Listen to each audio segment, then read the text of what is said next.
Au début du XIXe siècle, dans un contexte politique et tribal en mutation en Afrique australe, une puissance redoutable émergea, le royaume zoulou. Issu de la consolidation de divers clans parlants unis, le royaume s'imposa grâce à une combinaison de guerres stratégiques, d'une administration disciplinée et d'une unité culturelle. Au cœur de cette transformation se trouvait le roi Shaka Zulu, un chef visionnaire dont le génie militaire et l'ambition implacable transformèrent une petite faction tribale en l'un des États précoloniaux les plus puissants d'Afrique. La jeunesse de Shaka fut marquée par l'adversité et l'exil. Né illégitimement de Sanzanga Kona, chef des Zoulous, et de Nandi, une femme du clan Langeni, Shaka passa une grande partie de sa jeunesse comme paria. Il servit comme guerrier dans l'armée des Mtetwa, où il se fit connaître pour son courage et son sens tactique. En 1816, à la mort de son père, Shaka s'empara du pouvoir par un coup d'État, éliminant ses rivaux et affirmant sa domination. Une fois au pouvoir, Shaka entreprit des réformes militaires radicales. Il instaura la conscription universelle, obligeant tous les hommes valides à servir dès l'âge de 14 ans. Ces jeunes recrues suivaient un entraînement intensif au combat rapproché, utilisant l'ikola, une lance courte conçue pour tuer avec efficacité, et de grands boucliers en peau de vache.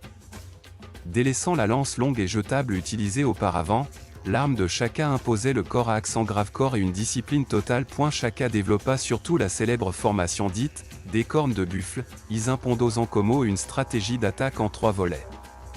Le « poitrail » engageait l'ennemi de front, attirant son attention. Les « cornes » l'encerclaient sur les flancs, tandis que les « reins », force de réserve, portaient le coup décisif. Cette tactique permettait aux guerriers zoulous de vaincre des ennemis plus nombreux grâce à la coordination, la vitesse et la précision. En quelques années, l'armée disciplinée de Shaka passa de quelques centaines d'hommes à plus de 20 000. Ces conquêtes absorbèrent les tribus voisines, soit par l'annihilation, soit par l'assimilation. En 1828, le royaume zoulou s'étendait sur plus de 30 000 km². Mais son règne s'interrompit brusquement lorsqu'il fut assassiné par ses demi-frères, Dingan et Mlangana. Malgré sa mort, le royaume survécut, et ses successeurs, notamment Mpande puis Setchwayo, préservèrent ses traditions militaires et l'autonomie politique qu'il avait instaurée. Pendant que le royaume zoulou s'étendait, les ambitions coloniales européennes grandissaient aussi. Les colons britanniques et Boers commencèrent à s'implanter le long de la côte et à l'intérieur des terres. En 1824, des commerçants britanniques fondèrent un comptoir sur la côte, à l'emplacement futur de Durban. Ce port devint un centre de commerce et d'activités missionnaires, mais aussi un point de départ pour des ambitions territoriales grandissantes. Dans les années 1830, les Boers agriculteurs d'origine néerlandaise mécontents de la domination britannique au Cap entamèrent le Grand Trek, une migration massive vers l'intérieur du continent. Nombre d'entre eux pénétrèrent sur le territoire zoulou, provoquant des conflits fonciers et politiques. En 1838, les tensions éclatèrent violemment lorsqu'un régiment zoulou tua une délégation boer lors de la bataille de Murder Hill. Les Boers ripostèrent avec force. Dirigés par Andries Pretorius, ils affrontèrent les Zoulous à la bataille de Blood River. Malgré leur infériorité numérique, les Boers, retranchés derrière des chariots et armés de mousquets, infligèrent de lourdes pertes. Plus de 3000 Zoulous furent tués, tandis que les pertes Boers furent minimes. Cette bataille devint un mythe fondateur du nationalisme afrikaner et représenta un revers important pour les Zoulous, qui durent céder des terres. Au cours des décennies suivantes, l'équilibre des pouvoirs resta instable. Britanniques, Boers et Zoulous rivalisèrent pour le contrôle de la région, par la diplomatie, la colonisation et le conflit. À mesure que les populations de colons augmentaient et que les intérêts impériaux s'intensifiaient, l'indépendance des royaumes indigènes comme celui des Zoulous fut de plus en plus menacée. Dans les années 1870, l'Empire britannique visait à unifier l'Afrique australe sous un seul drapeau impérial. Inspirés par le modèle canadien de confédération, les responsables britanniques pensaient qu'une autorité centralisée permettrait un meilleur contrôle du continent. Cela impliquait de soumettre les républiques Boer et le royaume zoulou à la domination britannique. L'un des artisans de cette politique fut Theophilus Shepstone, secrétaire aux affaires indigènes au Natal. Bien qu'il respectât le roi Setchwayo, neveu de Shaka et souverain zoulou, Shepstone considérait le système militaire zoulou comme une menace pour la stabilité régionale et le progrès colonial. En 1877, la Grande-Bretagne annexa la République moribonde du Transvaal, justifiant l'action par la crainte d'une invasion zoulou. Cette Choyo, conscient de l'empiètement britannique croissant, refusa de céder son indépendance. Malgré ses efforts pour maintenir des relations pacifiques, les incursions répétées de colombeurs et d'agents fonciers britanniques finirent par épuiser sa patience.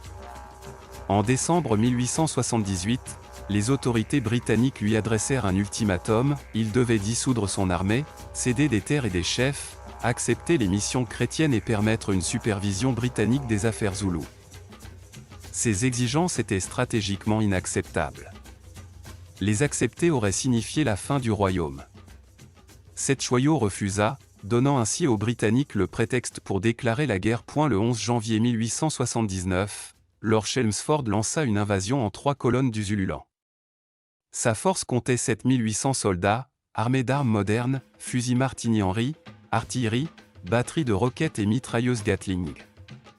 Il employait aussi des auxiliaires africains, comme le Natal Native Contingent, souvent mal entraîné, et la plus compétente Natal Native Horse. Cette Choyo, bien informé, se prépara à la guerre.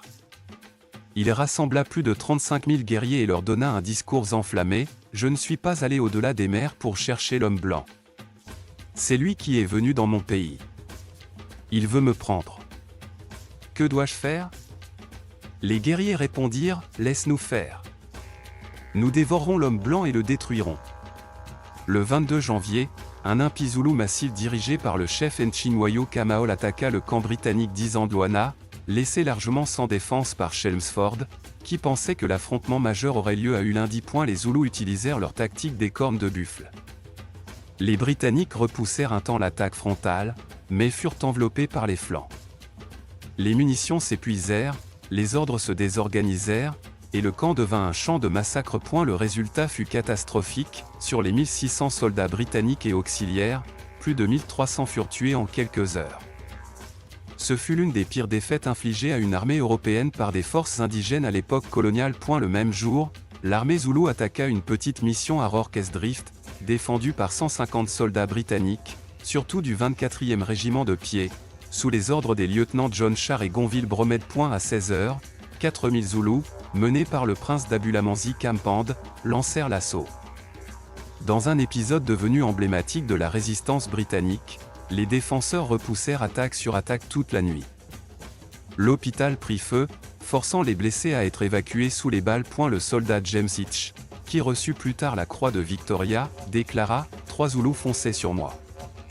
J'en ai tiré un, j'ai bâillonné le second, et le troisième a sauté par-dessus les barricades et s'est enfui. Au matin, les Zoulous se retirèrent. 850 Zoulous furent tués, contre seulement 14 Britanniques.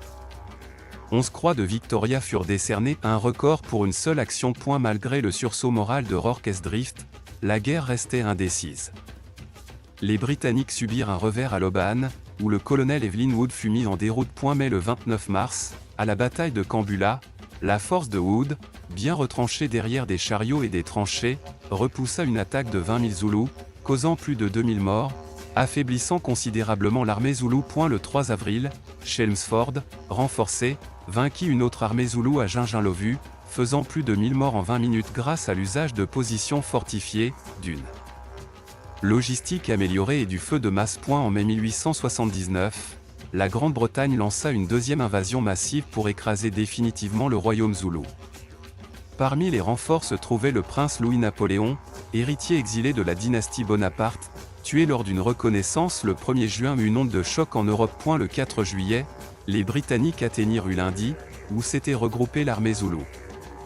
En carré défensif, les troupes britanniques firent feu à volonté, appuyées par l'artillerie. La bataille fut brève, moins de 30 minutes. Ulundi fut prise et incendiée. Le roi Setchoyo fut capturé et envoyé à Le Cap le 28 août. Aucun traité de paix formel ne fut signé. Les Britanniques démantelèrent le royaume zoulou, le divisant en 13 chefferies dirigées par des chefs fidèles à la couronne. Cette fragmentation entraîna des conflits civils. Setchoyo fut brièvement restauré en 1883, mais après de nouveaux affrontements et sa mort en 1884, le Zululand sombra dans le chaos. En 1897, le Zululand fut annexé à la colonie britannique du Natal. Une dernière révolte zoulou, La rébellion de Bambata en 1906 fut brutalement réprimée. Il fallut attendre la fin de l'apartheid, en 1994, pour que l'héritage zoulou soit officiellement reconnu avec la création du KwaZulu-Natal. Bien qu'ils aient été vaincus, la résistance des Zoulous pendant la guerre anglo-zoulou demeure un symbole puissant de résilience indigène. Leur génie tactique à Isandlwana, leur courage à Rorke's Drift et leur défense farouche de leur souveraineté ont laissé un héritage durable. La guerre anglo-zoulou ne fut pas seulement un affrontement d'armes, mais un choc d'idéologie, d'empire et de mode de vie. Aujourd'hui encore, la mémoire des guerriers zoulous perdure dans l'histoire, la culture et l'identité fière du peuple zoulou.